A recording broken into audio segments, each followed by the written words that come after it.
Don't you bloody know it? We do love you, Leeds. Hey up, everyone. Welcome back to Imagine Not Being Leeds for your latest episode of Late Night Leeds with Sean and Adam. And just so you know, here's a little clip to show you what's on tonight's show.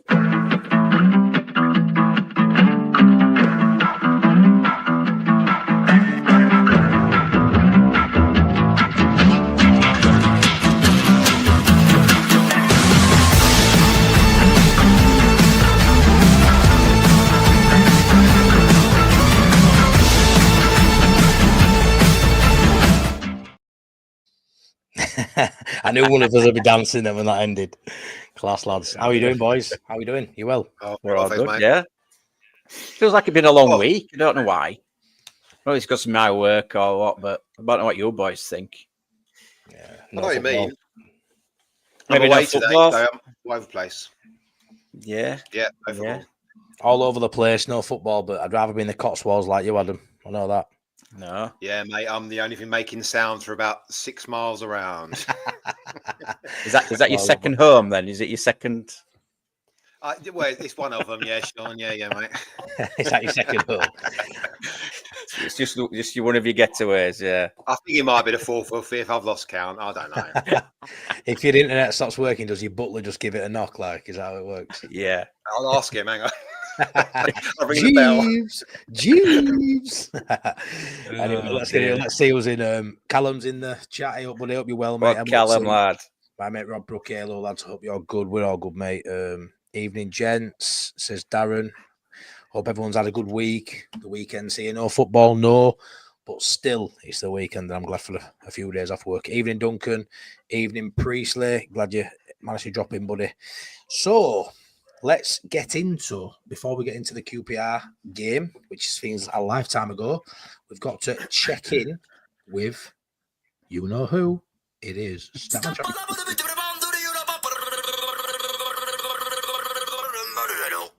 Stat man.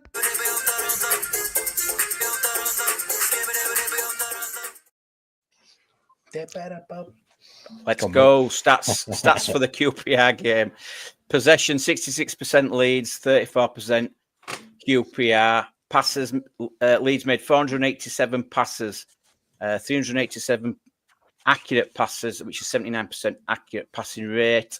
210 of those was in the opposition's half, compared to QPR, who only managed 71 passes in our half, and only amassing 264 passes QPR. Shots, we had a total of 10 shots, 6 off target, 3 on target. QPR managed 8 shots, 3 off target, 4 on target, so they actually had more shots on target than us. Defensively, we won 75% of our tackles, although QPR won 79% of their tackles. They also made 12 interceptions to our 6. They made 35 clearances to our 18, and the goalkeepers both made 2 saves each. Duels, we won 63 duels.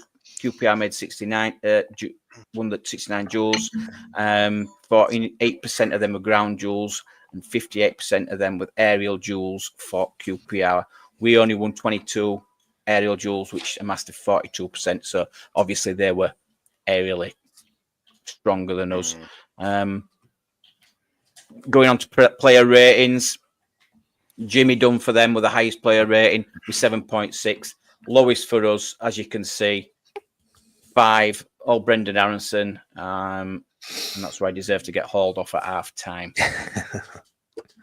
He did. And that's it for the stats. Yeah. A game really that we've got to touch on because there's no football, so we might as well talk about the latest game. But yeah, what talking about, I don't know. I mean, it depends which way you look at it, doesn't it? In terms of points, a point gained away from home, some people say it's a success. I would say at this stage of the season, you've got to try to get maximum all the time, and even a draw away right now, doesn't feel enough. Although some will say it is. But I think you've got to look at the character in that game. You can spin at your head and say we conceded 2, really poor. It was, but you turn it round and you end on that high. And I mean, you'd always take a point when you're 2-0 down. But I mean, looking at that lineup, what we expected, I think, for that game for me, no real surprises in there. But I don't know, lads. Want to take it away, Adam? What do you think? I thought it's when we're 2-0 down, I started thinking about our goal difference and don't go 3, Yeah. don't go 4, because I didn't imagine for a second we were actually like 2-0 down the rest of the season. I'd think we're going to get back into this. We'll find a way. We'll find a way. Suddenly now, all our mindsets switch. Do you think that's it done? Just hope. Well, I do anyway. And you start seeing all of everything unravel. All the last season's elements coming back into it. QPR played in a way that, like we did it really well against Mill. Actually, long throws. Free kicks in our half, we limited all those factors, and QPR found a way to get the territory, get out the pitch, and do all of that. And they won every knockdown; they were winning everything. Like it just their manager said, "Oh, I think I know a way to beat Leeds, and I think I know a way to get around Daniel Farke's side." And it couldn't be more simple, could it?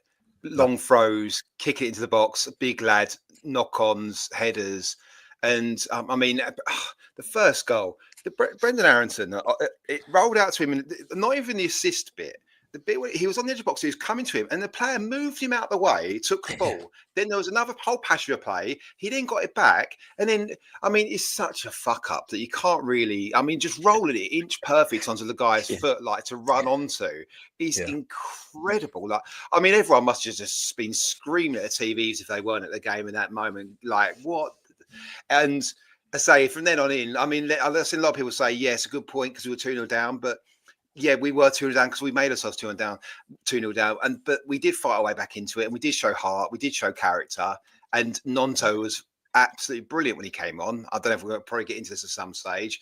But like I'll say, Gnonto is a much better footballer than Aaronson. Find a way to get him on the pitch. Like every other team does without Aaronson and Sam running around. What? Yeah. Oh, yeah, but he helps us. But like the thing is, he runs around a lot, but he tackles like a eel or I don't know whatever.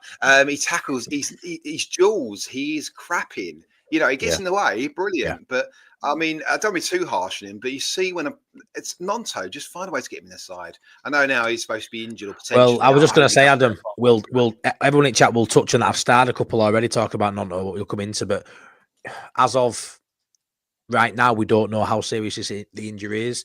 So for the relevance of this show now and the time slot we're sort of in, it's still a discussion point, Gnonto or Aaronson, until we know he's definitely, we are going to touch on it, that he's got picked up an injury tonight, I'm sure. But go on, Adam, what you say? If his circumstance he comes off, he's playing for Leeds, I think you can be more worried than if he's playing for Italy's under 21s, where they're going to be a bit more circumspect. They don't pay his wages. They can't take any risks whatsoever. No, I agree.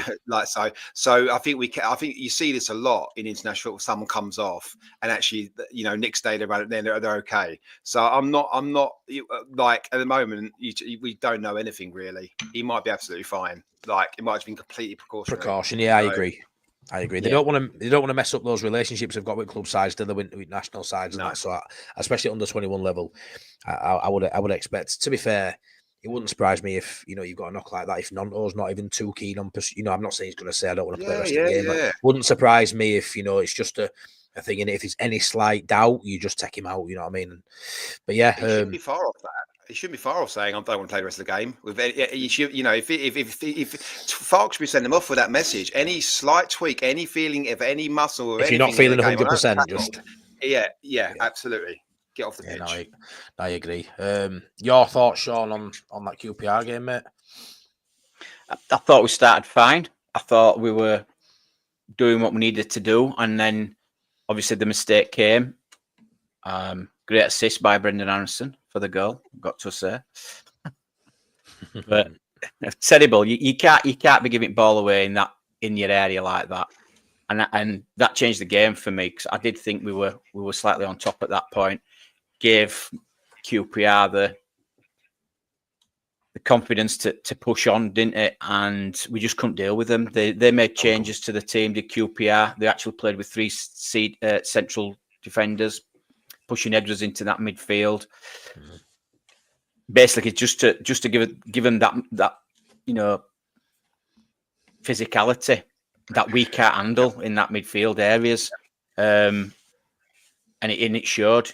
Brendan Aaronson getting off, but not. And we keep going about Brendan Aaronson because when he does have a bad game, he has a bad game.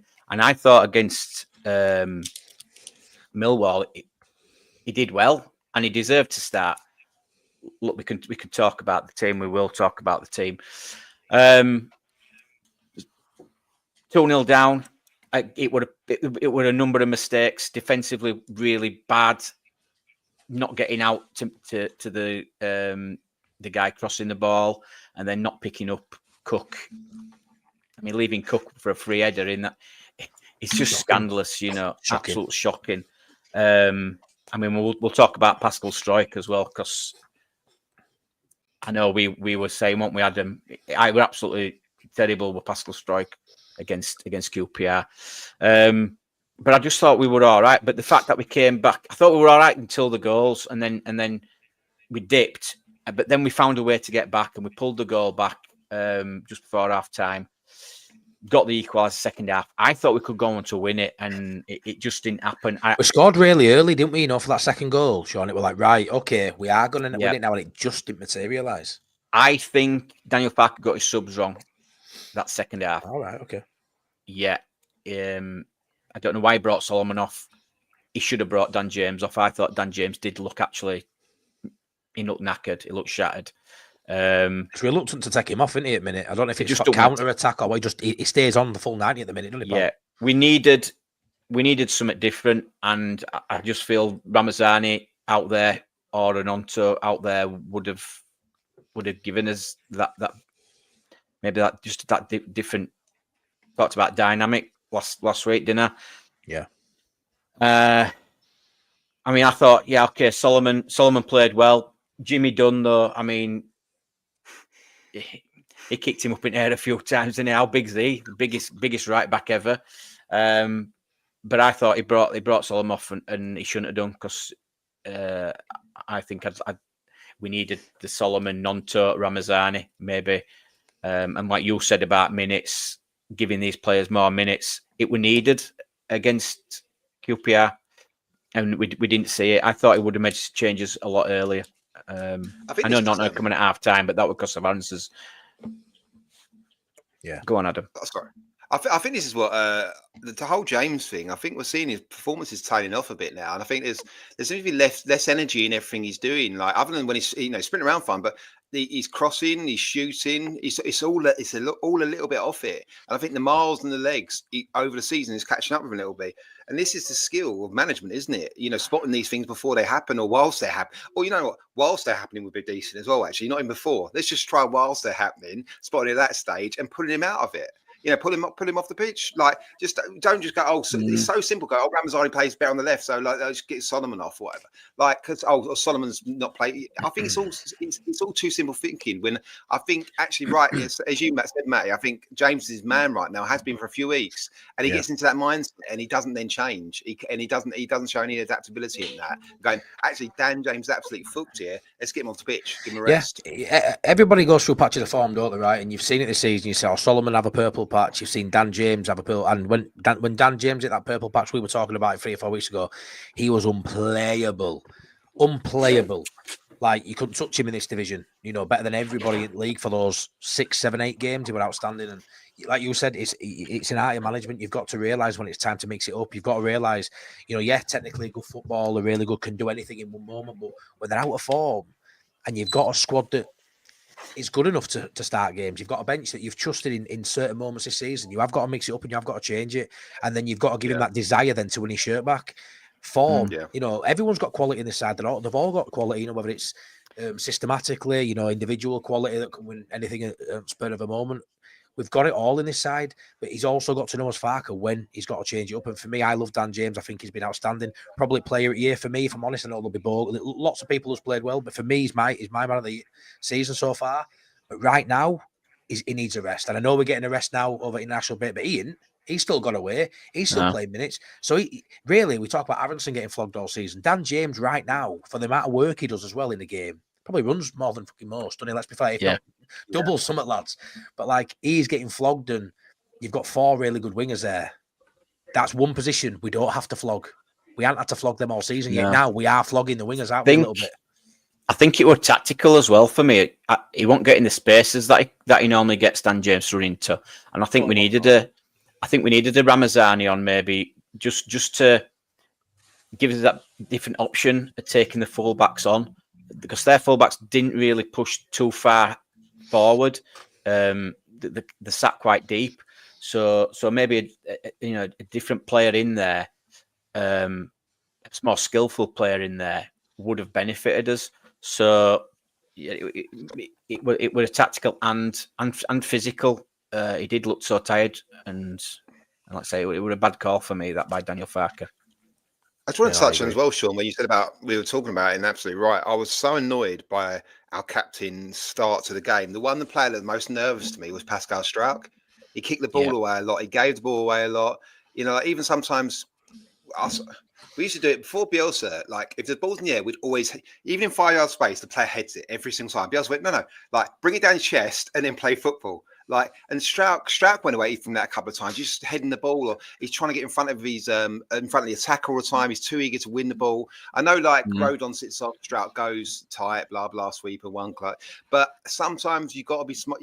All those granular micro decisions by the centre backs are so crucial.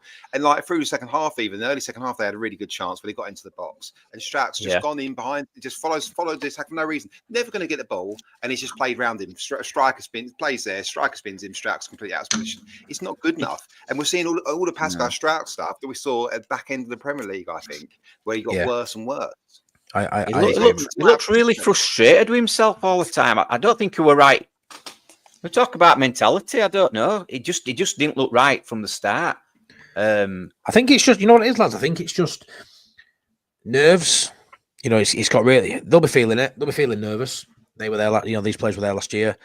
I think conceding first in games, what someone's mentioned already, that's massive. The fact that Ampadu's not there, whether it's in defence or in midfield, which I do want to touch on, I think that's affecting things not having him there, because that puts on all the pressure on Struijk, not only to play well as a centre half and stop chances being created at Meslier.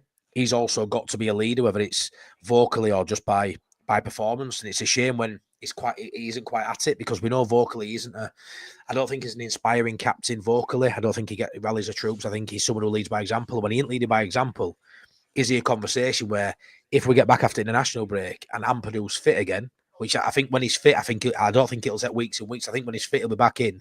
Is he a conversation right now that he'd come in for Pascal Struijk again?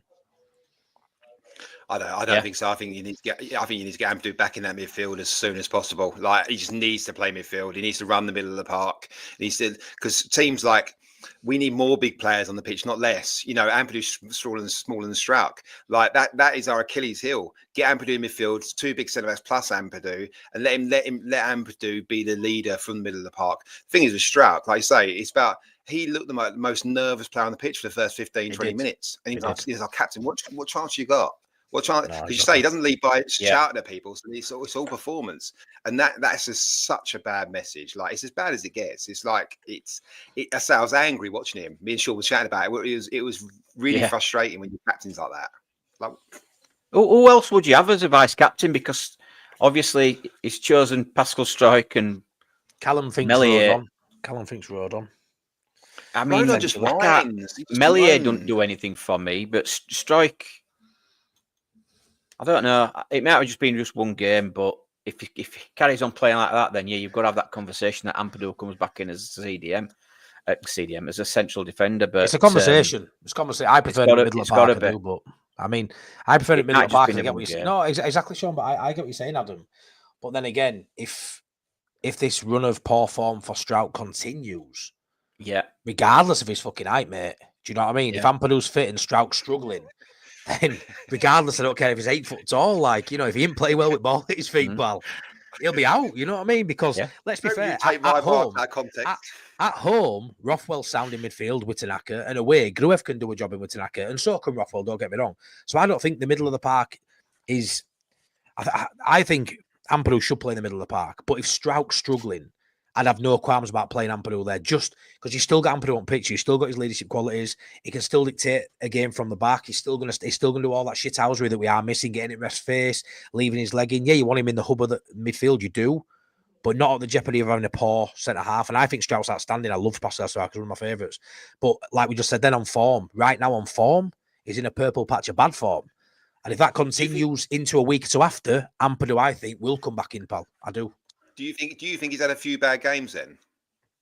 I think he's had a few bad games. Yeah, I think not. Don't get me wrong. I'm not saying 4, 5, 6 games, but I think last couple, and it's looking shaky, and we're conceding first. And when I look at them both, I think Rodon's playing. I think Rodon's a bit more consistent in the last month or so. But I think having the captaincy as well is weighing Stroud down a little bit. So I think it's probably easier to pick fault on him because he's got that sort of pressure as well with the captaincy. And yeah, for me, I would say. I mean, let's be fair. We don't know what Strauch and Ampadu are like as a pairing for starters. We know what Rodon and Ampadu are like, and there's not much worry there for me. We've had odd blip, I think it was Hull. We've had a few blips. Don't get me wrong, but I want Ampadu back in the side. Don't really care where it is. I would ideally midfield and Strauch picks his form back up. But if it rolls on to another 3rd, 4th, 5th game of Strauch playing this way, I do think he'll come out. I do, 100%. But I've not spotted. It's like, I mean, Stroud played. He wasn't great in this game. Obviously, I was so really frustrated. A lot of my frustration were about his leadership, though, and the performance he put in as a leader of the league. And I say, like, just he looked the most nervous player. And I think a lot of that is the captaincy weighing heavily. I think once Ampadu's back in, I think it changes. It takes a lot of it off of him. And also, like, Ampadu in midfield makes the centre backs look better. He gives them better protection. And all those sorts of elements. So I don't think I think the best axis of 3 is and will be Strauch. And even if Strauch's form does tail off a little bit, I think it will pick up with Ampadu back in team for the elements I mentioned. Yeah. I think Strauch, Rodon, Ampadu is the best 3 for me. Just get that. Just please get and also by the way, Ampadu Tanaka. I think we've seen start in 1 game this season. I think it was away at Derby when Fark made several changes. We had Ramazani, Joseph, and Gnonto. Gnonto, right? Ramazani. Well, Google helped. But it's because I was looking at how many times they start. Because for me, they're going to be the best centre midfield partnership by a distance. Ampadu Tanaka, and we're seeing it once. Ultimately, and it was in a much changed side as well. So we've not really seen it at all, and that's what we need to get going. I've just looked at his stats for the last few games, and to be honest, they've been all right.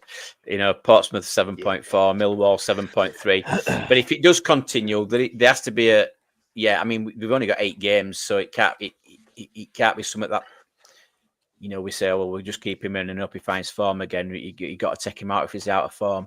It was just a bad game, I think. But we've also got Voba coming back as well, which is good. You can't see him coming in. It would be Ampadu, wouldn't it? Definitely coming in there, but Voba's supposed to be available as well, which is also good.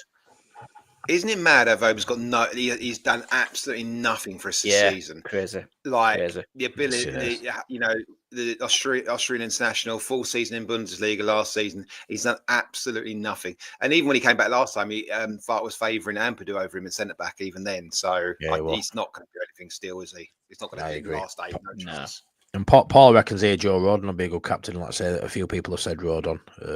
Yeah, I agree with that. I think Fark said about Rodon, he's too, basically, he didn't quite say this, but he's just so whiny. He just moans. It's no effect. I just let the chat know I am starring. I've starred 10, 11 comments so far. So there's a lot of really good stuff coming in from chat. So don't think I'm skipping over your comments if I aren't reading them out, because some really good stuff and a few talking points I've got noted down. We're going to touch on that you've already jumped in front of and done. But yeah, it's some really good stuff coming in here.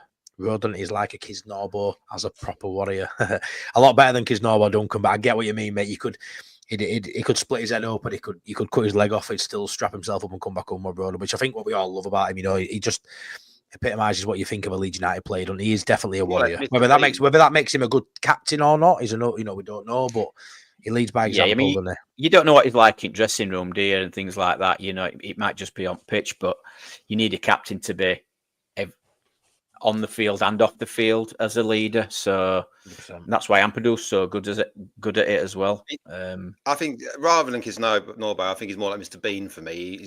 He's accident prone. He's always got a bandage on something. He's just it's like a sitcom character. Yeah. What do you reckon? This comment from Easy. So he's put, lads, there's nothing wrong with Strauch, Aaronson or anyone else. Players are being overplayed in the tactical crap, and that's fine, because that is what we're saying though, Easy. We aren't saying the crap footballers.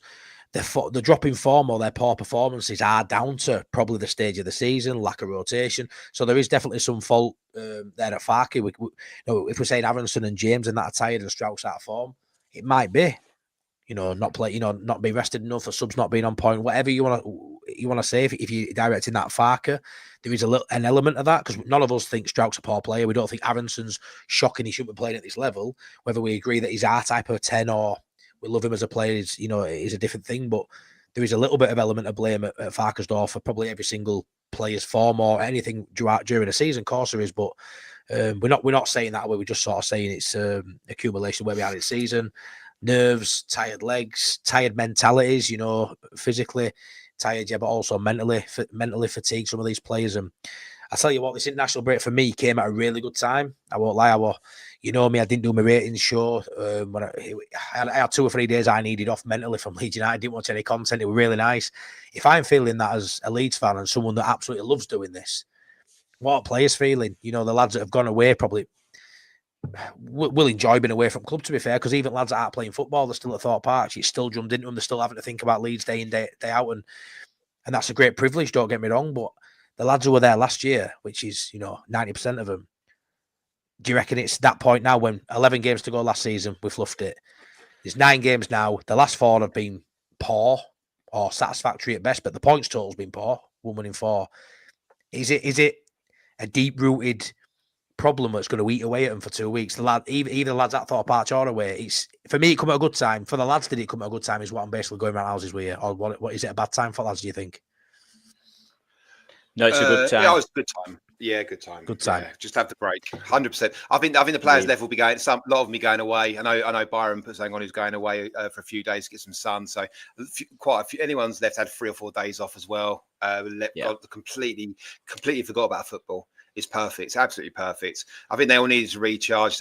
By the way, on easy point tactics, I think it's a really interesting point. And obviously, it's a really deep point. We could talk about probably for about an hour by itself. Yeah. I think ultimately, with the whole thing, with everything, I think so. I was looking at go back to the summer, and I thought during the summer, why aren't we buying bigger players, stronger players, quicker players? Buy those players, identify them, and ones that are also technical. Play into the championship, because any team that plays long or direct against us, they have success every single time. So, and that's Fark. All this is Fark's fingerprints over everything. This is all 2 years in the making. Everything about it. So if we go up, it's all Fark. And that's absolutely, no one can say any different. But if we don't go up, it's all Fark. And that's really important, regardless. And everything about rest, players we bought, players we sold, players we did want, players we didn't want, tactics, game management, substitutions, transfers in, out, who we identify. Fark's everything in this, everything. He's the main football guy in the club right now. There's no one else above him. He's seen them all off, so it's whatever. If we go up, all Fark. If we don't, it's all Fark. I think we've got to trust him, haven't we? It's gone well this season, hasn't it? And yeah, you can argue it could have been better and it should have been better. But it's that worry, isn't it? That again, we've seen it. It's like we're watching the same movie again, especially that first half of QPR, and then we managed to pull it back. But the rotation now, Daniel Farke touched on it in his post-match press conference. He got told that these players were ready to play. They were, he had turmoil on whether they were going to play Gruev, and then he did even say if he'd have played Gruev, there were possibility he would have played Gnonto in the 10, which in hindsight he should have done. Really, looking back at it, but the fact for me is, he is flogging players now, or he did do. Yeah. I.e. Dan James. And we do need to see a bit of more rotation. And I think we will now in these last few games. It needs to happen. Like we just said, one winning 3 now. Other teams around us, winning 4, sorry. Other teams around us, they're picking up the points. Sheffield United scraping wins.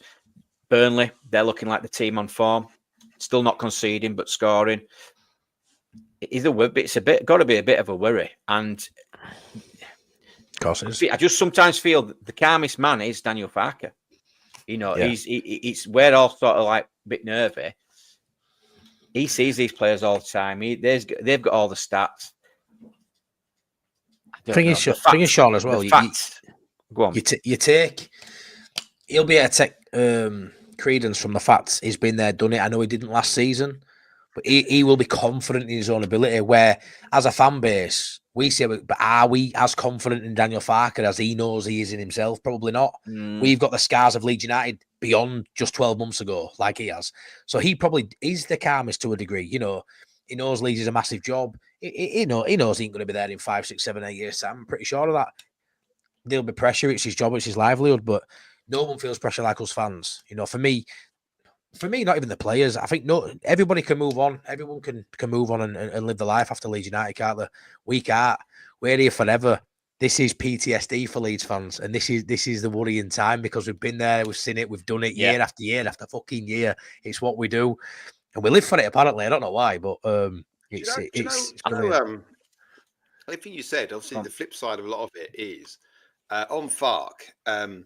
You know, how confident is he really? You know, he at Norwich, by the way, last 10 games in both. In both seasons, he won the league. They were excellent. I think they won like 7 and 8 games in those seasons. So he does get it. He does understand it. And he's managed squads through the championship and done really well for the whole season. Yeah. As a player that was here last season, you sit down and Farke goes, right, we're not going to do what happened last season. You go, well, I'll go, well, you did it last season, like, and we'll see. For me, I'm from the outside. Obviously, we're seeing a lot of things. That first 20 minutes QPR felt very last season. The last 25 half hour, whatever it was, and I think if you sit down and the manager says whatever he says, he did it last season, and I feel a bit like at the moment he's backing himself into all the same corners of Ramazani and Anthony. Ramazani's a much better player. We're in great position. Well, it doesn't matter if they're both sitting on the bench, completely not match sharp. It doesn't matter who you are. You're not going to come into a game and influence it, or you're going to really struggle to do so. So he's backed himself into the same. It feels like he's backed himself into the same corner right now. And I say he's got to come out swinging because it's no good going, oh, we'll be better this season, blah, blah. The players are here last season saw it all. Unless Farke's doing anything different, which we're not seeing from the outside, then why should they believe it? Anything different is going to happen this season? Yeah. Other than just flat fall away again. And by the way, there is 0% chance we go up in the playoffs. 0%. Like I think we all know that. Like 100%. There's no chance. Well, before we move on to question of the week, which we touch on this, we will go into the predictor table just to draw a line under the QPR result. So I know, Adam, there wasn't much change, but I'll bring the table up anyway and you can talk us through it. There might be a few people in here, as usual, who haven't joined the table, who don't know. So just touch on what we do, mate, please. Yes, mate. Yes. So, predictor table every week. You put a score line in and one goal scorer. And we're not going to do it tonight because we'll be on next Friday before the next game. So this one is after the QPR fixture. So you put a score in, you get a goal scorer, you get 3 points for correct score, 1 point for the result, and 1 point for the goal scorer. So you can pick up 5 points per game maximum. And last week, everyone predicted Leeds win, so everyone was wrong. And 2 people had third post goal scorer, and I'm away, and I can't remember who they were. It were an own goal anyway. You mean Bogle? An own goal? Did Bogle? You mean Bogle? Because he scored. Have you give points for Furpo? I gave 2 points to Furpo. Yeah, so good. Get them off. Oh. Right then, guys. Well, this table means they're going to lose them anyway. Look what you could have won. Take it away, bully. Oh, that's class. Well, Duncan were one of them. Duncan, you had a point. Now it's gone, lad. He's brought him. Yeah, fair point. But an OG. You're not having that. Wait to the game, Duncan. You're losing that. He's brought him and he's bloody dropped him. But yeah, that's the gist of it anyway. For anyone who hasn't done it, obviously we're not taking scores for Swansea tonight, but next Friday will be. But it's well worth doing. Doesn't take long if you get it right to build up. You know, I think Adam short stop at the table because he plays every week, obviously. But it's not too difficult to get yourself up there if you get a couple of wins and scores and goal scorers right. Well worth doing. You win a Burley Banksy canvas that isn't behind Adam Nakers in the Cotswolds, but he usually is behind him. But moving swiftly on to question of the week. I've had a little think about this one, and obviously it's to touch on promotion. We're talking a lot about the tactics, the team, how we're going to look after the national break as a team. But really, the question for me right now is how many points actually gets us autos? Because I've seen a lot, right? Break it down. We spoke off air. You don't look at the table now, or even before the ball's kicked in, you say, 92 will get us up. 95 will get us up. Of course, we'll go up on 95. That's only 15 more points than we've got now out of a possible 24. And I tell you now, 95 points should get you up. Of course, it bloody should. But I think if we were to drop 9 points from now to end of season, we finished third. And I know they've got to play Coventry, they've got to play each other. But if we was to lose 3 and win 5, if we drop 9 points and end on 95, in my opinion, we are third. So I think it's look at Easy there, 21 points needed from last 8. You're probably right there, mate, which takes us to 101. I actually think autos, you're going to have to be getting 98 plus. And we said last season would have won off. Are you fucking joking? Yeah. The points total needed, all 3 of these sides are going to be, I think, all above 95 points. All 3, which is freaking nuts. So I think that's a really poignant question to look at. We can look at Leeds, the players, the form, getting flogged or whatever, injuries, whatever you want to talk about Leeds United. But about the points total, what are you thinking, lads? Where's your heads at with that total for top 2? It's a great talking point. I've said 100. I've said 100 for best part, second half of the season. But you should be clear on that, Sean. You should be clear when you're on 100, mate. You should have a gap. You won't have a gap. Yeah. Now, Sheffield United and Burnley are going to drop points because they play each other. So that's a definite. And they play Coventry, which is going to be a tough game. So we're all going to drop points. It's just how many points we're all going to drop. Sean, right quick. Sorry, mate. Michael got right. All you need to do is write the score prediction and the player in next Friday's Late Night Leeds. So every Late Night Leeds we do, if there's a game backing onto it, you write your score down in this live with the goal scored, but obviously not tonight, next Friday. Sorry, Sean. Go for it, mate. Sorry, buddy. Yes. So they are definitely dropping points. One of them are dropping points. We've just got to do better than one of those. I don't think we're going to lose games. I think we're just going to draw. Yeah, I can see that. I've said it now, and I've said it. So we are going to drop. We are going to drop some more points. So the grand total we could get is 104. Is that right? Yeah. Right. So we've got 4 points to drop in my eyes. I think we're going to need near 100 this season because of Sheffield United and Burnley. Mad, innit? Mad. It is. That 90 points ain't going to cut it for me. 100 last season, won your league, which were apparently a harder division. We just can't seem to just have a normal season, can we? No. Thanks, Jamie. Please smash a like and subscribe, please. In a normal season, 10 point. We only need 10 points to get promoted in a normal season. If you're looking at the 90 points, now we don't. It's and then we're going back to the points. The mistakes from Melier and things like that. It's going to be bad, isn't it? If our promotion hinges on these, it's going to hit the fan. Yeah, it is. It's going to be mad, but we just got to keep. And I said it last week, Matty. Just take it game by game now. Don't look any further than the next game. We can't. And if we draw away, how many games away have we got now? 4 and 4. 4 and 4. Is it 4 and 4? Yeah. So even we need some wins away from home as well, don't we? Yeah. And you've got to win all 4 home games. No, there's no question. All 4 home games have got to be wins, haven't they? Exactly, mate. Exactly, mate. Yeah, it's mad, mate.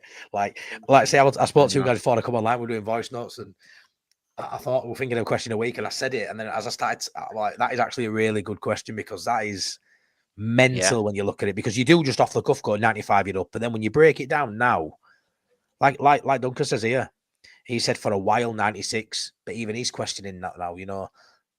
It's bonkers, isn't it, Adam?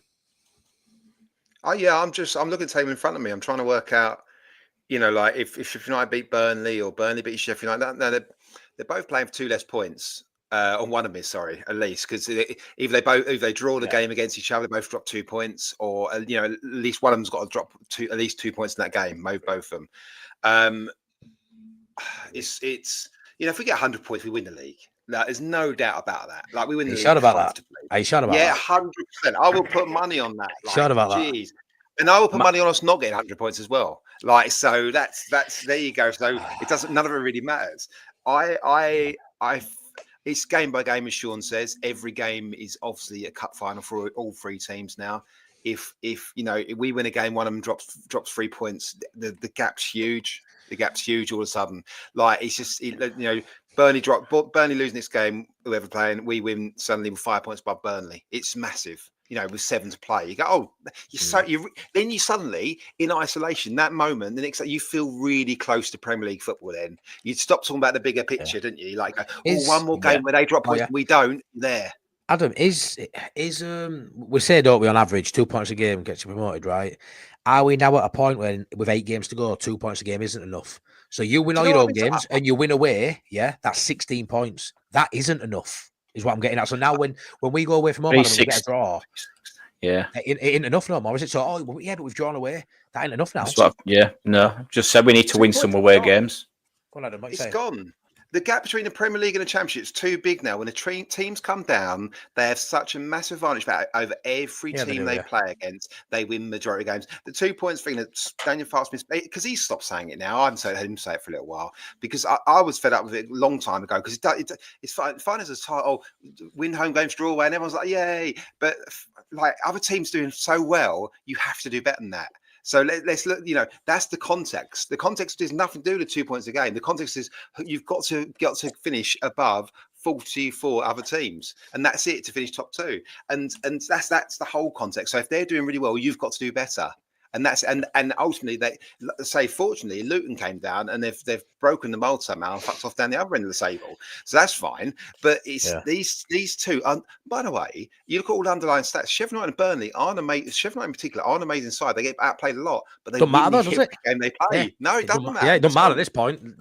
This should have stopped a long time ago. Shouldn't we said it about Ipswich last season? But I tell you what could happen though. That goal difference of ours could come in handy at end of season. That's an extra point in it for us. 100%, mate. I think when you look at this, Sean, Richard Butler there, I think this is the minimum we'd need. I think we need to get this, as a minimum. Win all 4 home games. You've got to win one of the away games. And if you draw the other 3, that'd give you 18 points. That should see you over the line. I just don't think the whole rhetoric of win at home, draw away is enough anymore now. It's actually not. There needs to be 1 or 2 away wins. I've just paid for Plymouth. I've just paid for Plymouth today. The coach for Plymouth. Have you? And I'm like, do I not go?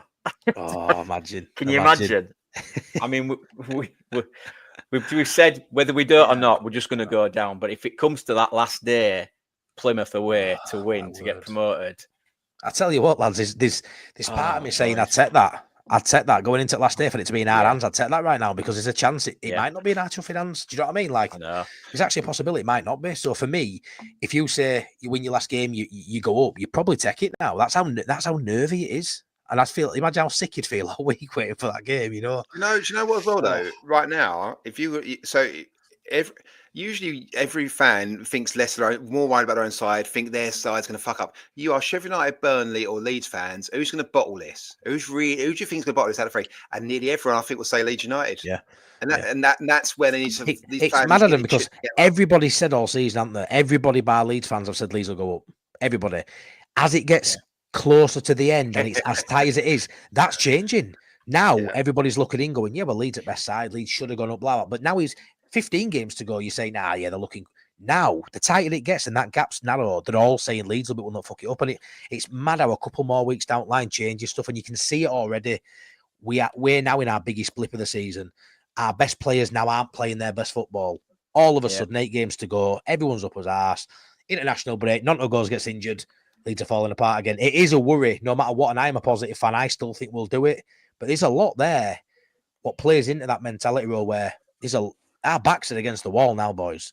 And they are. And like it says here, they say it's a cliche, never watch out for other scores. And I aren't massive on. I don't watch other games. I'm not too arsed. Now I am asked. Now I'm looking at the table. I'm looking at stuff, and I do believe Sheffield United and Burnley need to have a blip. Luckily, like you say, only one of them sides, Adam, can win all the games. One of them's definitely going to drop points because they play each other. Coventry have got a massive. We'll be looking at Coventry now. Lauding Frank Lampard if he can get some out of them 2 sides. It's mental. We shouldn't be doing that as Leeds fans. We don't want to do that as Leeds fans, but we're in that position now where we're going to be. I'll be watching Coventry play these sides. I couldn't give a shit 10 games ago. Now I want to watch more football because I'm intrigued. I hate that. I can't watch those games. I don't enjoy watching Leeds games. I hate watching Leeds games at the moment. Like it's so stressful, and I get so angry. And watching them and commentary and consult, could see some shit go against them because their defenders done so. More players to hate rather than just their own players. I don't want any more players to get annoyed at. I'm not going to watch any of it.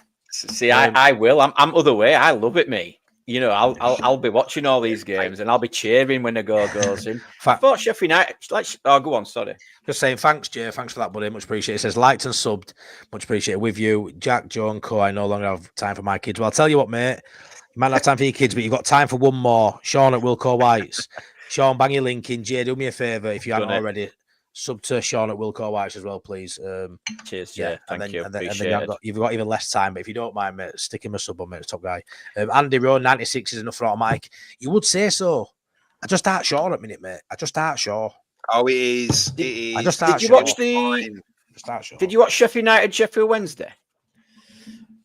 No, but does it matter? Does it matter if they played shit? We've heard it all season, Sean. They played shit all season. No, but the only one I think Burnley will overtake Sheffield United. If we do what we do, I think Burnley will overtake Sheffield United. I could see that. They were. Sheffield Wednesday deserved to get something from that game, and there's been a few games like that against Sheffield United. They had the best window for me. They had the best window bringing in that Portuguese fella. Someone will say his name. Who was it? That lad they brought in? No, that Portuguese player they brought in on wing. Someone will say. The English guy. Yeah, the English guy. English. Yeah. Oh, is he actually English? Yes. Oh well, I ain't got a clue. Yeah, I know he's a top player. And he's transformed their attack, hasn't he, from not being able to score goals. He's been massive influence. And for me, they got January bang on. I know Sheffield United brought in a lot of players, but Burnley, you've seen a massive upturn in Burnley's performance, like you since January in those attacking players. So fair play to them. They knew what they needed to do to Burnley. They went and did it, and now you're seeing an upturn in performance, aren't you? So can we talk about Gnonto in the 10? Because I've done some bit of research on it. Of course we can. It's up to you. I do want to leave it towards the end. I've got some star chats for that. It's up to you. It's coming up. Some chats first. It's coming up. You're getting quite a lot. Oh mate, loads. So before we move on, the poll. Oh, I'll tell you what. And click go on poll. Right. So yes. So now we're actually going to go into the poll. So I've just put a poll live. Sean is going to touch on who they are, what they've done for Leeds United. I'm sure you'll know the names. They're absolute legends of the club. Yes. Come on, Sean. Alan Clark. Everybody must know Alan Clark. Yeah, we're at Leeds from 1969 to 1978, making 273 appearances, scoring 110 goals. Division 1 winner, FA Cup winner, FA Cup runner-up, European Cup runners-up. Then we've got Jim Storey. Well, not a lot of people's going to know him. You're going to have to go way back. 1962 to 1967. Played for Leeds, 126 appearances, scoring 58 goals, Division 2 winner and an FA Cup runner-up. Then we have Mick Jones, played for Leeds 1967 to 1975, making 220 appearances, scoring 77 goals. Division 1 winner, FA Cup winner, FA Cup runner-up, League Cup winner and a European Cup winner runners-up medal.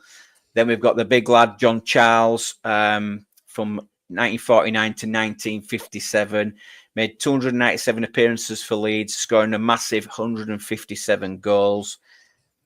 Didn't really win many honours, only a Division 2 runners-up, but then obviously got his move to Juventus, where he won the Serie A 57, 58, 59, 60 and 60, 61 season. Also the Coppa Italia 58, 59, 59, 60 season. So that's the four. Yeah, so anyone who doesn't know, I'm sure you all do. We do a Legends player each week. We put a poll in there. Legend, or we pick 4 players that we like and we get you to pick your favourite, and we do a little bit of a clip and a video on them. So they're the 4 for next week's, but we might as well move into one last week's. Is that right? You all right for that, lads? So last week, we had Lee Bowyer was the winner, which I was very happy with because I remember him from when I was younger, absolute quality player. But I will bang on a collage of his best moments made to yours by yours truly, Adam.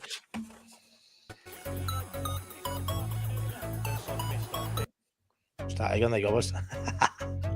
I love watching these, Adam. Love it. Yeah. This is a fun one to put together. I love Look at that goal. Look at that goal. Beautiful. Let be with a camera right behind it as well, just to see it all the way. Yeah. Who was that with pass? Who was that with assist? With back heel? That backer. Well, that backer. What was it? Kewell or backer? Kewell. Oh, Kewell, that was it. Right pass. Oh, yeah. Look at this side, boys. Look at this side. What a shirt. Love this goal. It's so Dida. Just look. It's so Melia. Yeah. What a calamity header that is, Christ. Oh, mate. Champions League night. Just chucking your own goal. I do. It's like, just catch this. Look at that.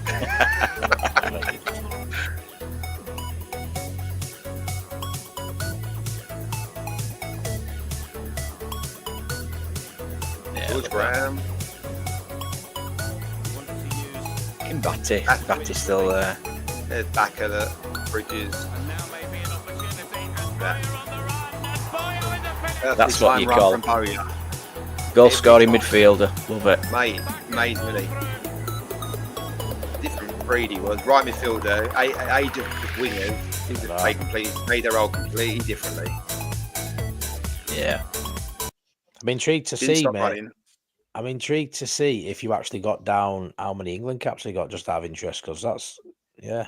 He didn't get many, did he? Probably haven't got that start, have you? I think it were... He didn't get double figures, did he? I don't think. No. But it only won. Surely he got more than one England cap.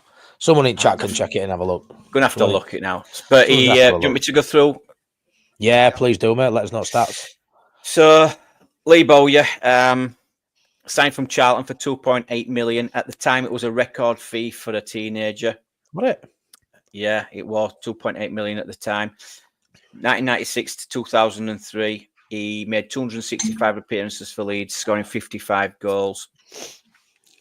Played a key role in 98-2000 season, where Leeds finished fourth in the Premier League, securing a UEFA Cup qualification position. Then in the 99-2000 season, we finished third, the Champions League, qualifying for the Champions League.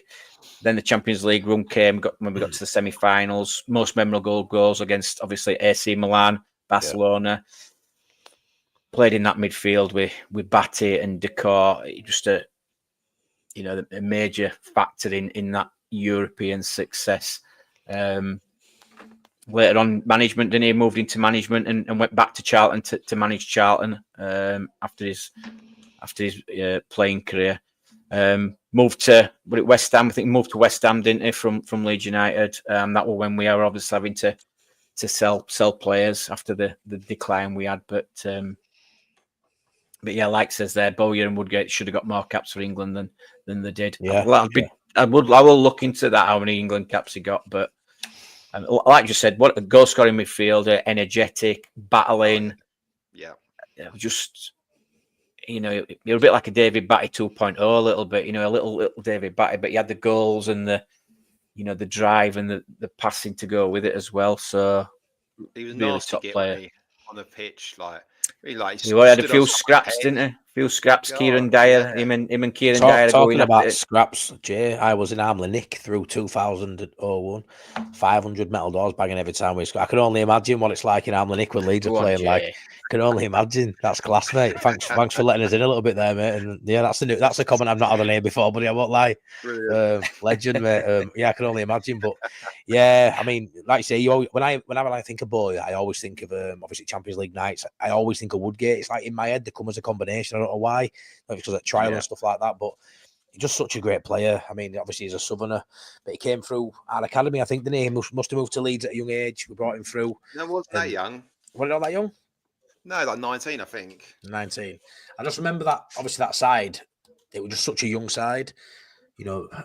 Best thing about that team was you had your Batty, your Decor, you had some really experienced players to sort of harness that youth that side had. And Bowyer was just phenomenal. He just up and down the pitch. He could do it all, couldn't he? He could tackle. He had that shithousery, that nasty streak in him that you don't want to take away from a player, because you try and take that out of a player, he isn't the same player. He had that.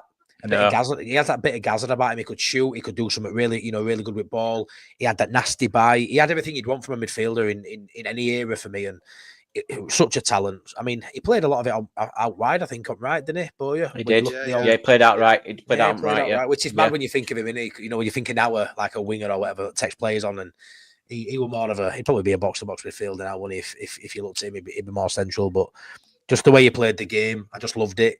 He just got Leeds through and through, the way he played, blood, sweat and tears, and just such a talented footballer. I think his actual technical ability were quite underrated because he did a lot of the dirty work. He could strike a ball. You know, when you look at Premier League legends like Stevie G's and people like that who could just hit a ball from outside the area with full force, top corner, bottom corner. He had that all about him. If the ball fell to him, he'd just have a go. And yeah, it was such a talented player with Bowyer. Like I say, my first memories, not first memories, but fondest memories when I look back, my first real standout memories were that David O'Leary side, and Bowyer were right at the top of that list for me when I think of talents, lads. He did only get one international appearance as well. Wow. Was that and I think wow. Was that with Woodgate as well at the same time, maybe as well? I mean, Woodgate got more caps than that, but I thought they maybe debuted at the same game. Might have made that up. But yeah, I think the drive and talent and all that sort, he was just a different breed, wasn't he? Like I was when you're saying that, Matty, I was trying to think, where would he play in modern day football? Because he wouldn't play on the wing. I mean, he obviously played right, but he sort of tucked in a lot, made lots of runs, etc. He could. I mean, he wasn't exactly an amazing tackler, but he made a lot of tackles. And I say he's a nasty bastard, wasn't he? He put his foot in, and that team there, like we hit the jackpot. Like you talk about recruitment. That gets a lot of mentions now. Didn't usually get a lot of mentions back in the day, but Dakor, Bakker, Bowyer. These weren't massive buys, but they were absolutely quality players, like brilliant players for the era. Yeah. And to say that, we brought a lot of personality then, and Bowyer was probably one of the bigger personalities inside 100%. And one of the bigger talents, which is some going. Just looking at his yellow and red cards. Has he got as many yellows as goals? 132 yellows. Yellows and reds on it. Yeah. Only 4 reds. Yeah, 132 yellows, only 4 reds. Oh, hang on, what's this one? Does it show you his assists? Oh, no. Sorry, no. 4 straight reds, 3 second yellows, so seven red cards altogether. Does it show you his assists when you look at his stats and that? Because they didn't really touch on assists back in there, did they? Does it show you assists? Yeah, well, yeah. See, that's. I'm looking at this over all his career, so that's for all. That's for all the career. 21 assists. It's saying 21 assists for Leeds United. For Leeds. Yeah, well, 21 for Leeds. We're a top player. How many appearances for Leeds? Did you say? How many did you say? We're at 130. Wait, no. Did I say? I mean, what he's saying there, obviously, and Bowyer, 265. 265. These lads got us to the semi-final of the Champions League. Ampany's trying to get us to second in the Championship. Yeah, exactly. Yeah, it's not a comparison, is it? It's not, but yeah, he's he was class. I absolutely love Bowyer, me, and he won that poll fair and square last week. So yeah, he gets a bit of stick sometimes. I don't know why he gets stick. I don't know if it's because he's a bit of a bad boy now and again. I don't know what it was, but yeah, well, yeah. Am I right in thinking? Did he have a fight with Kieran Dyer at Newcastle? Yeah, he did. He did, didn't he? Class. Yeah, and there were some off-field problems, which we don't want to go into, but there were some off-field problems. But yeah, that fight with Kieran Dyer at Newcastle. What did Newcastle? When we played Bradford, one of their players was the left back headbutted one of their centre backs, and they both got sent off as well, wasn't it? Wow. Do you remember that? When Leeds played Bradford? Yeah, I do. Yeah. Just when they brought Neville Southfield back to play goal, he was massive. Just a quick touch on the poll. Are you surprised to see Alan Clark winning this or not? I am. I thought Big John Charles would win this, but it's not over yet.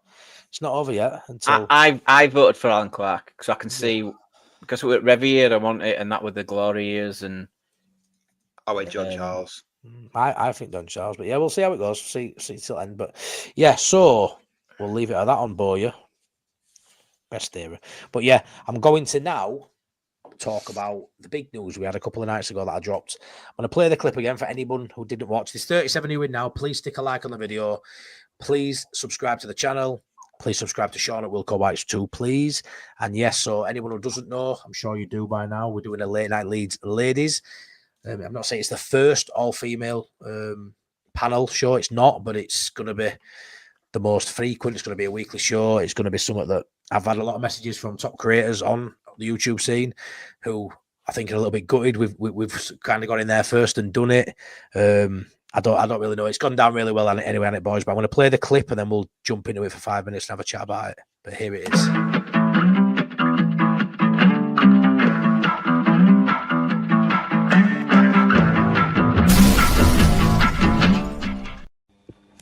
Hi Hi everyone, it's only Becky. We are starting a late night Leeds Ladies show, talking all things football, talking all things Leeds, and just putting it out there that girls like football too. So yeah, keep your eyes out for that because that's in the works with Jem and Emily. And if you are a female Leeds fan and you'd like to come on, just give us a message. MLT. Bye. Hi everyone, Gemma here, also known as Dimples. I just wanted to say how much I'm really looking forward to the Late Night Leeds Ladies and the fact that us women, ladies, should be able to express our opinions and thoughts about football just as much as the men. Hope you're all looking forward to it too. Hey guys, my name's Emily, also known as Emily on Instagram and TikTok, as I'm a female bricklayer and big Leeds United home and away fan. I can't wait to get started on the Late Night Leeds Ladies podcast along with Gemma and Becky, showing you that us ladies can also have an opinion when it comes to football. Stay tuned. Stay tuned.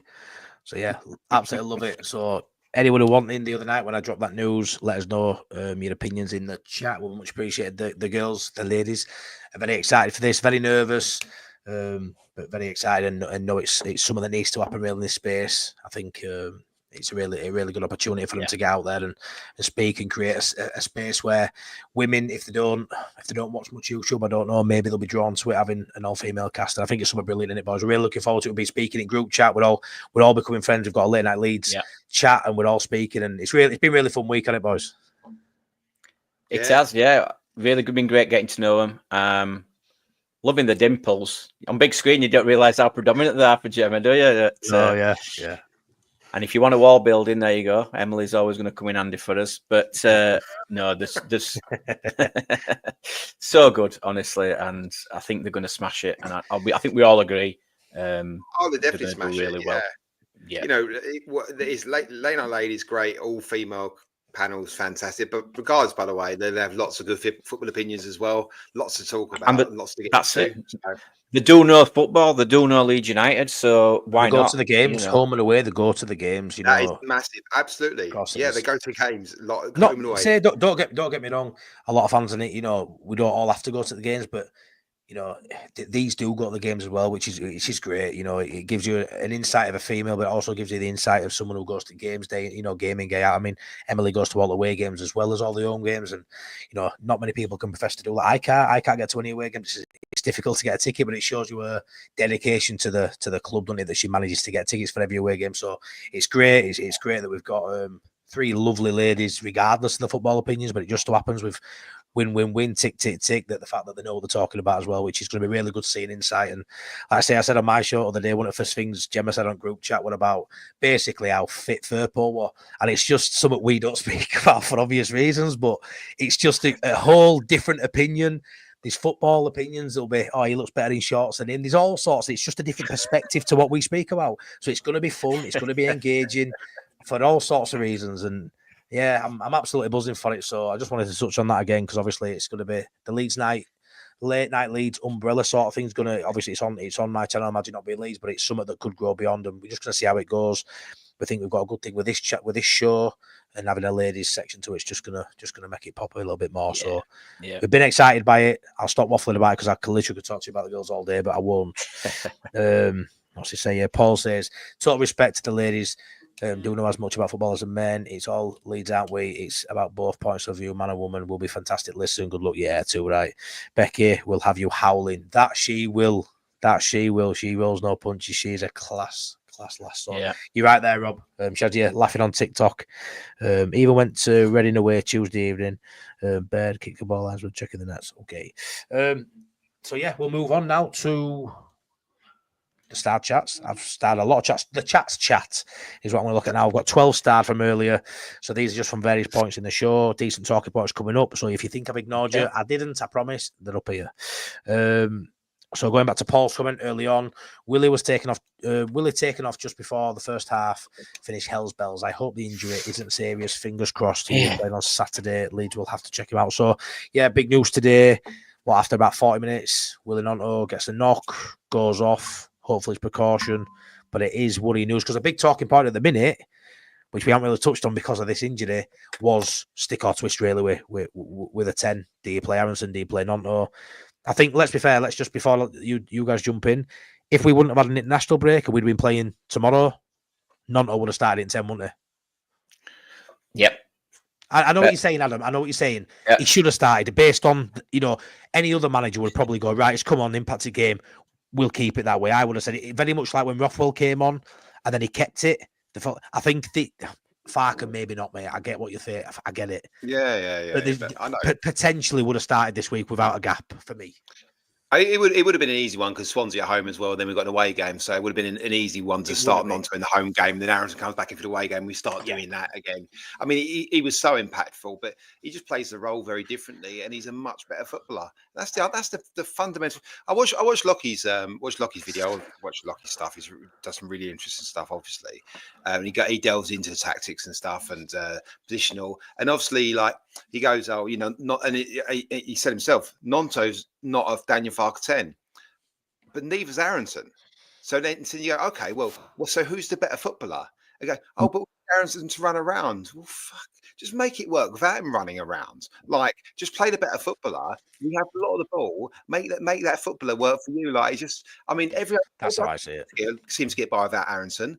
Perot in the 10 last season, Rutter in 10 last season. Neither of them were Aaronson. We did all right. It's okay. Like, it's not some magic wand we've got in Aaron. And this is the thing for me. Aaronson's running. Everyone goes, but he runs a lot and he's pressing. And Lockie and the thing he said mainly, and he didn't highlight it. We did highlight it, but Aaronson triggers the press, and that's really important. That's probably the main thing of what he does. Everyone else knows when to go. As you say, Perot just cuts off lanes. Perot will just stand in between centre backs basically and cuts off some of the pitch. Aaronson triggers the press. By the way, him doing that, it's not some wonderful magic that he knows, he's worked his wonders where he knows exactly when to trigger, when not to. Like, he's not amazing at it, but he's absolutely right. He does do it. So Gnonto can do that as well. Gnonto can run around. Gnonto does his fair share of defensive work, and he's a much better footballer. Much, much better footballer. I agree. He did it. Bielsa. Fark plays wide, right? The fullbacks and the wingers. That's how I play. You try and get 2-on-1s. People started double off on the wingers. We have nothing. We have very little in our game then. We don't. So then Gnonto comes on, starts getting involved in the build-up. He naturally gets dragged wide, and then you sort of get a 3-on-2 all of a sudden. And that's when stuff starts happening. And that's when Aaronson. Why can't Aaronson do that then? If Aaronson's some brilliant pressure, just get him to do this link play, because it's what Click used to do for Bielsa. It was always 3v2s. Click used to just go that side, and make it a 3v2 all the time. And that's what made the difference. So if your players, if they're doubling up, like we've said for weeks, or everyone, I mean, football's quite a simple game to always say. If you're doubling up on your winger, someone else is in space. So utilise it. Aaronson doesn't utilise it because he's not as good a footballer as Gnonto. And that's the bottom line for me, the fundamental part of it. Yeah, I agree. Yeah. Trying to check all that in there, Adam. Well, you answer this one then, Sean, without going into that. Can we rely on Gnonto to turn it around in the 10? If he's fit. Yeah. We've seen what? Half a game, and we're all getting excited. I've said that. Which possibly we should be. But I understand what Aaronson brings to the team. And if we're saying the press starts from him, fine. I personally think the press should start from the front as your striker. I know we talk about Pirro not being able to do that, but he does actually press. He's maybe just not as good as Aaronson. But then Daniel Farker all touched on, that's why then you play Gruev in there. You have a more defensive-minded midfielder in the midfield, so you can bring Gnonto in. The notion he can't play centrally in them areas is a bit of a myth. I have looked at some stats for him, and now in attacking midfield role, he's only played 17 times, and this is going through all the times he's played, like in Milan youth team and stuff like that. Scoring 4 goals and with 1 assist. But as a shadow striker, that's his role. His main role is right wing, but as a shadow striker, he's played 47 times as a shadow striker, just in behind that main striker. Yeah. Scoring 20 goals and 7 assists. For SC Zurich, the first team, in that role, he made 30 appearances, scored 8 goals and made 3 assists. Now, he can play there. Yeah, he can. But not as a normal number 10 for me. It's got to be that second striker, and that's just changing your system slightly, which we do, and I believe that's what we do when we bring Joseph on and Pirro drops. He drops as a false 9, a shadow striker. So I think we should go with that. I think he'd work. You know, I know you're looking at it as a shadow striker, a false 9. You know, but for me, we had Rutter last season, who just for me looked like he had a free roam. You know, off the cuff. I think Gnonto would be perfect in that role. A lot of the sides have a player who sort of, don't get me wrong, you've got to run back, you've got to do your bit. You can't be lazy, but Rutter was a bit of a maverick last season. And this season we're playing with a very regimented sort of 10 who's systematic, who does this and does that. Why can't we have a 10 who plays the game as it feels? Play the game that's in front of you, play the pass that's in front of you, have a bit more freedom. For me, Gnonto would be great off the cuff with not much instruction. Go express yourself, go play. Yeah. I genuinely feel like that you see the best of Gnonto in that role, whether it's in 10, whether it's 9, whether it's wing. Let him have that freedom that you give to Rutter last season. Why can we not do that with him this season? Why can't we let that 10 have a bit of freedom? Why not? I just don't think it's. I don't know. I just don't think it's in Farke's system. Although we did see it last season, he didn't have a choice. Did he? He didn't have a choice. Really. No, he tried to reel him back in, and I know what you're saying. Frustrating thing about it is we've all been saying that he can do it, and it's taken now until last 8 games for Daniel Farke to actually say, you know what, yeah, I'm now thinking about doing that. You know, he were wrong about Pirro and Rutter last season, or it was stubborn and playing Rutter it was a 9. And then he ended up switching it. I just wish he'd have seen it a little bit sooner. Gnonto having a bit more time playing there to get used to that role. Yeah. But again, I can say get used to it. Looking at what he has played them central areas just nearly as much as playing as it is his normal position on the right. So what I'd say though, lads, is before I say it, I know Adam, before you say it, I just want to bring up Easy's point again. This panel has great chemistry because all of you have your own opinions. It's refreshing. Easy. Thank you very much for that. I know I can see Adam's face. He appreciates that. That's a really good comment. Thank you so much for that, Easy, mate. You're a good one. Adam, before you jump in, I know you'll forget what you were going to say. But like with this thing with Farke with a 10, right? For me, at this point of the season, I would have to turn around and say, I mean, there's an argument either way, but I would have to say the fan base were right on this one. I think as a fan base, we were right. Yes, Aaronson's numbers have been decent. When you look at them over the season, decent. But we also had hot and cold Harrison last season, or a couple of seasons ago, who'd get decent numbers, but it'd be in clusters. It wouldn't be a decent run of form over 46 games or 38 games, whatever. It would be 4 good games, 12 bad games, and he'd end up with double figures in good G&A. So yeah, his numbers look good. He's done better than I thought. But like when you actually look at it, we've been saying as a fan base all season, let's try someone else at 10. And a lot of people, you can't play one of these in 10. You can't play a winger in 10. Fuck, what are you doing? Ooh, fire.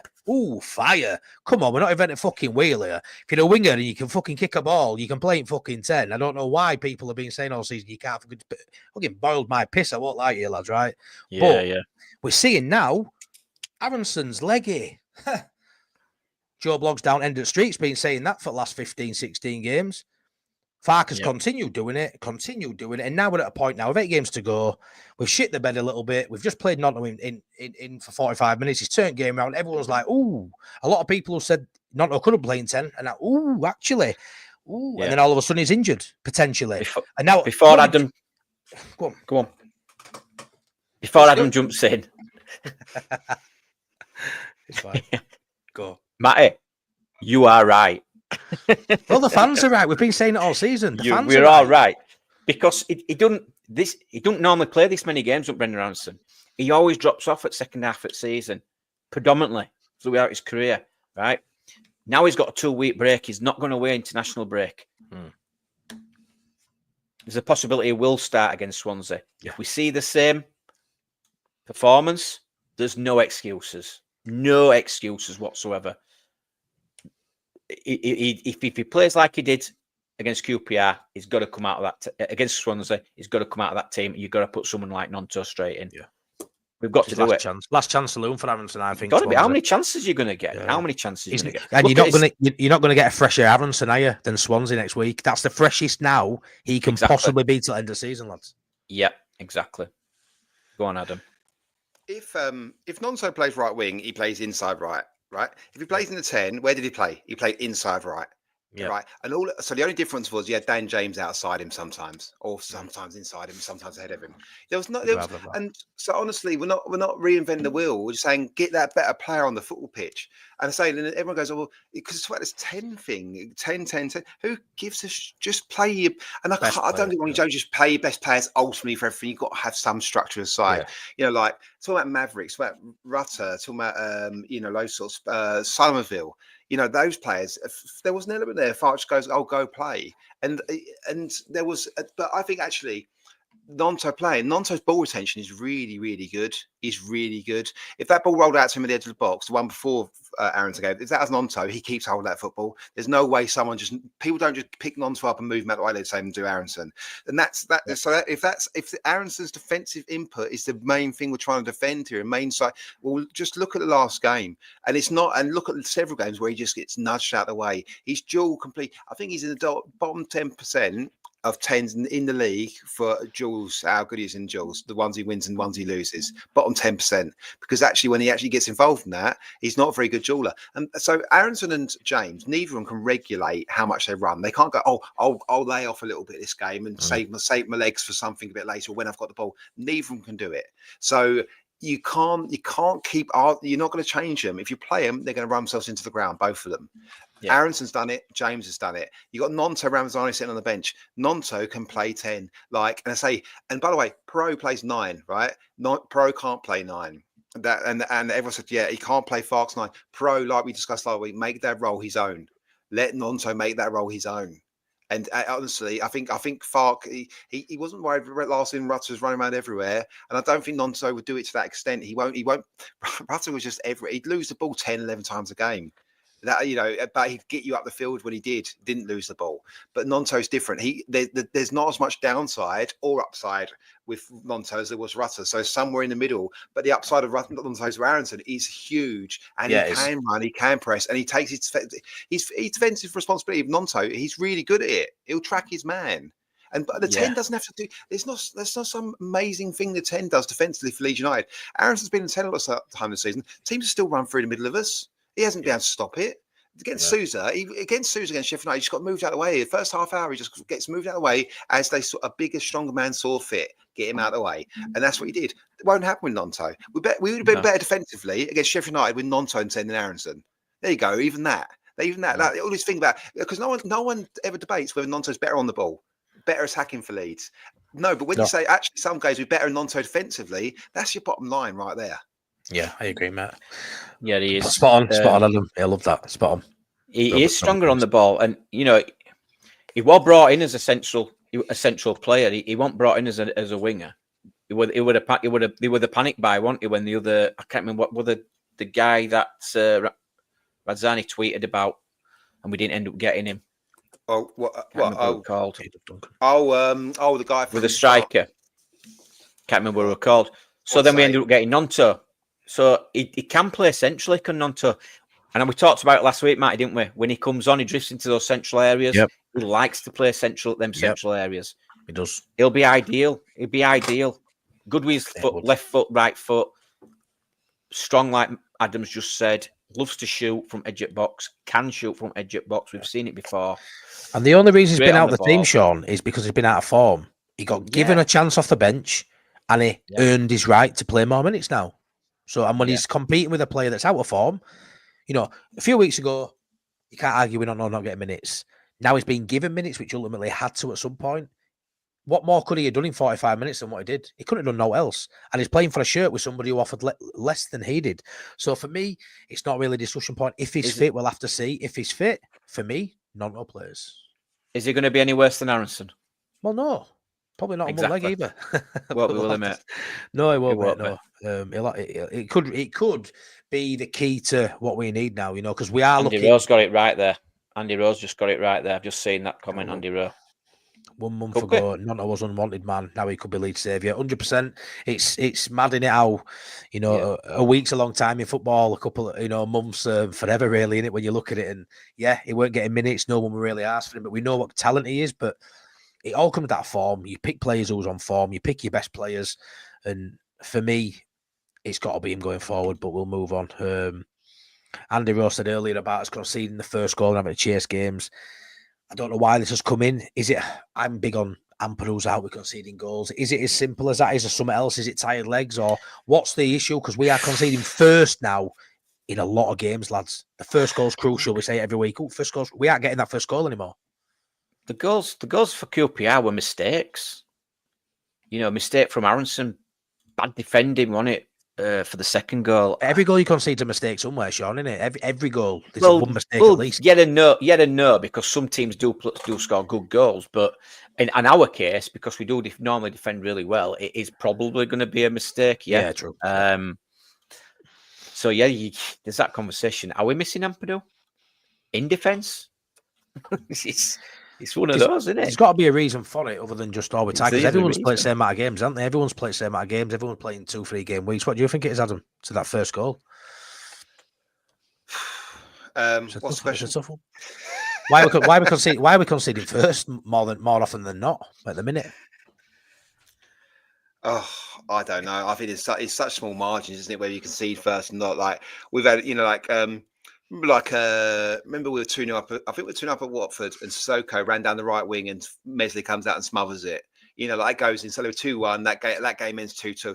It's such, it's all such small margins and moments, etc. And some, I think there's. You make your own luck. You always make luck. Luck comes into it, but you make your own luck. Like if you can keep their throw-ins 10 yards further up the pitch, so they can't chuck it into the box, whatever it may be. You've got to manage all those situations. I think we're always fallible when teams play like QPR did against us, long throws, getting the ball in the box. We just they had 4 or 5 players bigger than our players. It's just. It was that simple. And no matter how much will you have to get the ball, if they've got more bigger players, they're going to get more headers. And it's not necessarily how they scored their goals, really. We left one of them. It were a free header. It was a free header, Adam. That second goal. That's bad defending.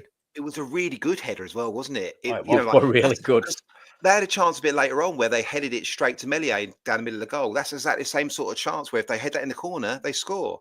This is all the small margins of the championship, and what I do see is, I think we've always had to. No, that's not fair. We're having more games where we're having more of these half chances against us, and better players or a bit of luck on their side, they score them, and that's what's happening lately. I think, and the more half chances. So why are those more half chances happening? I think teams maybe, like you said, Matty, a few weeks ago, teams got a little bit less playful. Like we said before the QPR game, they could all be on the beach. They're playing for nothing. They're mid-table, no pressure. Just go after Leeds United. The games are getting more stretched now, Adam, aren't they? Like you think we at a period of time this season, like a decent chunk of time, like maybe 3 months or so, where there were some weeks, mate, we went 5 games with only conceding 5 shots in 5 games. It were I know a lot of them were home games, but like now it seems the game's got more stretched. There's been odd game where Rothwell's been in there, like away from home, and it's look, that's why you have to go everywhere, whatever. But even at home, teams are getting chances. They're actually getting chances now, which we haven't seen. And all of a sudden, it's straight. The games are end to end a little bit at times. But like QPR second half, last 40 minutes, we didn't make any chances, but we started playing that thing where we squeezed the game. The centre backs come 10, 15 yards into their half. Nothing, and that's when we get into that mode. Like teams obviously don't get half chances. But what teams are doing, we discussed this before as well. Teams aren't pulling us into these championshipy games where they start playing longer balls, two bigger guys up front, runners off them. And we've been quite fortunate in that, because I think that's the way to beat Leeds United. Go more direct, get our defence. Strout diving in randomly, because actually, Firpo lauded, etc. He's still terrible one-on-one defensively. You can walk past Firpo every now and then. He just dives in. Strout dives in. All the same. For all the foibles, issues, etc., all came back again in that against QPR, where it's just teams that there's more half chance happening for opposition players. I think I don't know why that's happening. I don't know why they're getting more. I think they are being more direct. I think teams are seeing the issues we have with that, and I think it's trying to take advantage. But I don't know. I don't know is the answer. I don't know why there's. It is right though, Paul. So we are being bullied. Brendan's been bullied, and we're missing Ampadu. The shithouses are here. They're better like clicky. Yeah, I get that, mate. 100%. We do miss Ampadu. Yeah, we do. Is it all hinge on Ampadu? I hope not. It's bad to say it all hinges on one player, but I just think it is because he's the captain as well. is probably his most physical player to a certain degree. It probably is, a big reason, but I don't know if it's tactics or what, or just leg. I don't know what it is, but the games, as I'm watching it to the eye test, even the stats back it up. We've gone from, honestly, I'd say, off the top of my head, 25 games this season, I bet we've had 70% possession or 65-35. Now, possession's fairly, there's not much difference. It's 60-40, 58-42. Even home games, like I'm looking at some teams having spells where they got, it's just, I don't know what it is, but it's so much change. Just seems team. Sorry, go on, Adam. Go on. Sorry, Sean. Can I just say, because otherwise I will forget. On that, you saw early in the second half, we started going. Our goal kicks, we took them long, every single one, because teams they're stepping onto us a little more. And it's not necessarily high press. Portsmouth did it. We spoke about it before the game. They're quite a good high press. It's more of a high block and then triggers. Now, and then the triggers, not that many triggers, but it's more high block. We're not playing through teams very well We've never really done it when we've played high block against us, and we played this stupid way where as soon as the second half started, we were going long goal kicks every single time, and we just kick the ball back to them every single time. So suddenly their possession is got stats going up. We're giving the ball back, and I don't understand why that is. So we don't want to get dragged in championship games. We're starting trying to play a territory game as well, and that makes no sense to me. I don't care if the ball's being kicked around between our defenders. And that's, if you notice, Portsmouth, QPR, that happened a lot less. And that's what we all get annoyed watching. Before it is, but we have no control. Like, we don't control the game anymore, and we're kicking the ball away. No. We're just kicking the ball away. Because for me, I think we've been figured out a little bit. If you push on and you press, and you've just said it there, Portsmouth did it, pressed us high up the field. We didn't like it because we didn't get the time on the ball that we normally get. Teams sitting back, pushing on. QPR did it, pushed on. They didn't give us a minute in that midfield. We didn't like it, and they unsettled us. Yeah. And if it's that easy, that's the worry. That is the worry, because all you got to do is, lads, get into them, they'll crumble. Because what's the outball there? What's the outball? You kick it to the fullback, right? The centre back kicks to the fullback, and the fullback looks up. The winger cuts his lines off inside. He plays it down the line, and then what happens? Solomon. Then they go, 1-on-1. Solomon was fullback. Fullback 6'5". Solomon goes inside him. He boots him up in the air, or he wins the ball. There's nothing in between, and the ref goes, unlucky, mate. You nearly got the ball there. Carry on. Have a free kick lead. You've got to move the ball quicker. Simple. You've got to move the ball quicker. And some of we do it. The thing is, we do it. But in some games, it's like we don't want to do it. We want to slow the game down slightly. And against Portsmouth, like I said, pressing high, QPR didn't get time. All we had to do was just move it slightly quicker. And you know what? We were doing it before the first goal went in. We were doing it. We were pressing high ourselves. But in Aaronson and Pirro, I thought were pressing really well. And then the goal went in, and it just totally changed. But I just think it's too easy to unsettle us. Yeah. And when it does happen, then we've got to find a different way. And we talked about this before, a different way to win games. And we don't always seem to have it. This is where, Sean, we're talking about, early in the season, we've got 30 million, 40 million pound Pascal Strout, blah, blah, blah.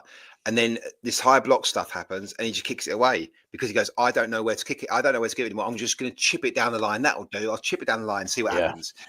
Fucking take the responsibility, pull a man on, and then pass it. Take the responsibility. Anyways, I wrote down Melier kicking long. Why? Yeah. Exactly what I was thinking. Why? The game. Yeah. Why were we kicking long all the time? We didn't need to. And they won every single ball because we're chipping it to Dan James. We're chipping it to Dan James. Yeah, no, so the team of 6 foot players. So, like Alpha says here, Swans again, focus on that 100%, mate. We're doing a preview on next Friday, for that. It's a bit of a while off, so we'll do that next Friday show. But 100% Alpha. They've got to focus on that, and that's all they'll be thinking about now. So we're just touching on game that will last on, but 100%. I'm confident as hell, mate, they'll win that. I'll be going to it, and I think it'll be one of those 3 or 4 nillers. But so just last start comment, really. There's a few, but it's all sort of mentioning the same sort of stuff. I'm not saying that Leeds will get 90-point trophy, but I think third place, the bar's been raised to 90 points. I think same. Remember, lads, Sheffield have won 8 of their last 9 away games. Draws are useless now. So I'm sort of just touching on that way. Look, easy there, another great point. We need 21. It sounds ridiculous. You don't need 21 out of 24 available. you might need something close to it, which is mad. So, yeah, sort of just looking at that, we've touched on it already. I think it's going to be 95 plus. It's going to be really tight. But yeah, you got to say, Adam. Are we all going? Do we like? So I think it's Richard Hogan said earlier. Adam, you're really confident for the West Brom game, and now you look, you're panicking. It's like it's just me being my football fan. I could never do a watch along because I just call everyone, all of our own players, the worst names going. I just scream at the TV. But that's me, my football fans. I think someone asked me generally, are we going to win the league? Yes, we are. We are. We just generalize it, yeah. Obviously, you've got to break it down, and you've got when you're doing it. I mean, if we weren't on YouTube, mate, if we weren't doing this, I wouldn't have anyone to speak to and dissect moments and games and stuff like that. So I would literally, if someone asked me, I go, yeah, we're going up. Because we're on here, we've got to talk about bits and bobs, and talking about, feels like last 20 minutes have been a little bit negative, really, but there is some really deep talking points there of generalising how the season's going, how it feels right now. As next week, as we look ahead to the Swansea game, I'm more confident now this Friday than I was Sunday, Monday. And you said to me already, Sean, I know, Adam, it's as the week's grown and we've got Leeds out of a system for a few days, we now look to Swansea positively in the remaining 8 games. We've obviously got to touch on why we think it's gone downhill, in our opinion, how we think the lads' mental state is going in those 8 games. But I'm exactly the same as you, Adam. For all the worry, stress, and all the little factors you look at, ask me, will we go up? I say yeah. And I think we go up as champions, I do. But I'll sort of end on that. How you feel about it, Sean? I think you're the same, aren't you? Yeah, winning breeds confidence. We win against Swansea. My worries are the Middlesbrough and Bristol City games, what we've got left to play. Their potential stumbling blocks. I'm not going to say we're going to win league. I'm not saying it. I'm going to say we get top 2. I'm just worried about the other 2 teams now. I've got to be honest. But it's in our hands, like Arthur said. We win all 8. There's not to worry about. Which is we win all right. Yeah, fine. And they are going to drop points. We need to win our games when they drop the points, because that again, mentally, psychologically, is going to be a massive factor. Yeah. If they can see us pulling away a little bit, and I don't know. I don't know who we've got when they play each other. Is it Stoke? Maybe, I don't know. But I don't know. It's all going to depend now on how we come back from this international break, and we'll know in the Swansea game. For me, it's a nice game to come back to, and it's Swansea at home. That's a really good one to come back to. It really is. It really is. I mean, a lot of people have been saying, we look at other teams and going, oh yeah, they've got a lot to play for. Or I was speaking to Callum other day about it, and he was saying, we always talk about, yeah, but we're going to be playing sides at bottom of the league who've got something to play for. We're going to be playing sides outside playoffs or whatever who's got something to play for. Yeah, but they're playing Leeds United who's got all to fucking play for. And I thought that was a great point by Callum. When you're looking at that, all we do is talk about the opposition and what they've got on. They're doing this. Ultimately, they're playing Leeds United. Yeah, we as a fixture for that opposition side, they're playing the best side in the league. They're playing the side who's top currently, and they're playing the side that's got more to play for than anybody else. Yeah. You could an argument if you're going to get relegated from Championship, it's as big as going to Prem, but I would say it's probably not. In terms of money, everything going to Prem is probably bigger than what it would be for a side like Luton dropping down. I don't know, but no one's got bigger to play for than Leeds United for me in this. Look at QPR, Matty. The injuries they had, they've got naught to play for, but yet they turn up and do all that. They managed to, devise a system and a team, to do that to us. I mean, we didn't help ourselves, but it's just that slight worry that it's a little bit easy. It is. Well, let's just end it on Andy's thing there. Yeah, we've got a lot to play for. Bamford's wages for a start. I love that, Andy. Do you think we'll see him again this season? He'll make bench. He'll get a couple of minutes near the end of the season. I think. Yeah, I think he'll touch grass, but I don't think it'll equate to much, mate. All these people saying he'll get the winning goal, talking a load of waffle. Danny's not in tonight, but he's one that say that. But yeah, he's talking waffle. But anyway, lads, I think we'll leave it there. Yeah, I think we'll leave it there. Thank you so much for everybody who's been in. Please, before we go there, hold on one sec. Almost forgot. End the poll. So, first place, Alan Clark on 57%. Poor old Jim Story got 0. Mick Jones on 3%. Big John Charles, 42%. So, Alan Clark has won this week's poll. So, there'll be A little player profile, little clip and video, something for Adam and get his teeth stuck into next week of Alan Clark. Probably in black and white. Probably. I look forward to that one probably more than Adam looks forward to it, but it's a nice little history lesson for us. Can I just say as well, because I saw in one of your videos the other day, Matty, Ina was on, and he said he's been ill for 2 years, really ill, and he's just gone back to work the other day for the first time in 2 years. So I hope that all went really well, mate. And he had a good time back at work. I hope you did, Ina. I hope you did, Ina, mate. Thank you so much for being here as usual. But yeah, thanks everyone. Have a really good weekend. I was going to say I'll be back with, I don't know, I'll let you know. I'll be back with something, and I'm hoping you'll have a pre-record video from the Late Night Leeds ladies out. Hopefully Tuesday. We're working on it. They've got schedules that need to align, but I'll leave it at that. Thank you so much for being here. Have a good weekend. Take care, everybody, and good night.